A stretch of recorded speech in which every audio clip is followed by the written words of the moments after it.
जहां हम पिछड़े, दलित, अल्पसंख्यक मुसलमान भाइयों की बात कह रहे हैं, वहीं पीडीए हमारा पिछड़े, दलित, आधी आबादी की भी बात कर रहा है। जहां हम पिछड़े, दलित, अल्पसंख्यक मुसलमान भाइयों की बात कह रहे हैं, वहीं पीडीए हमारा पिछड़े, दलित, आधी आबादी की भी बात कर रहा है।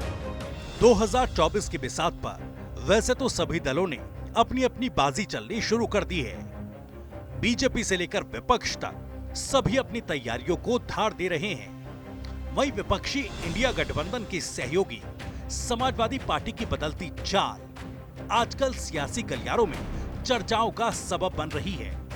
और इस सब के बीच सवाल यही है, पीडीए वाली नीति आखिर क्या है अखिलेश यादव की रणनीति? पीडीए यात्रा,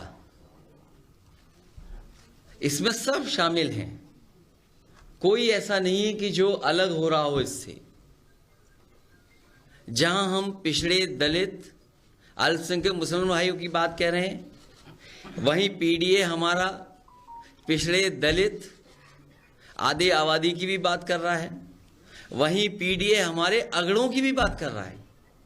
तो अगर इनमें कहें ए को कैसे डिफाइन करना है, तो हमारे अल्पसंख्यक भाई भी हैं, आदिवासी समुदाय भी है और अगड़े भी हैं। दरअसल सोमवार को समाजवादी पार्टी के मुखिया अखिलेश यादव ने पूर्वांचल एक्सप्रेसवे से जनेश्वर मिश्र पार्क तक जिस साइकिल यात्रा का शुभारंभ किया, उसमें इंडिया वाले रंग के बजाय पीडीए यानी पिछड़े, दलित और अल्पसंख्यकों पर खास फोकस रहा। अब विपक्षी दलों के इंडिया गठबंधन में शामिल होने के बाद भी सपा मुखिया अखिलेश यादव अपने पीडीए वाले फॉर्मूले को धार देते दिखे, तो सवाल उठा कि क्या इस रफ्तार के सहारे इंडिया गठबंधन से अलग विकल्प लेकर चल रहे हैं अखिलेश यादव? जो देश को बांटने की ताकत है, उनसे देश को बचाया जा सके, और उत्तर प्रदेश से ही रास्ता देश का निकलेगा। ये लगातार यात्रा, कार्यक्रम और हमारे शिविर चलते रहेंगे। घबरा कौन रहा है? वही लोग घबरा रहे हैं जो केवल तस्वीरें खिंचवाने आ रहे हैं। मुलायम सिंह यादव के एमवाई मुस्लिम यादव समीकरण से एक कदम आगे बढ़ते हुए अखिलेश यादव ने पीडीए, पिछड़ा, दलित और अल्पसंख्यक समीकरण को जमीन पर उतारने की कवायद शुरू की।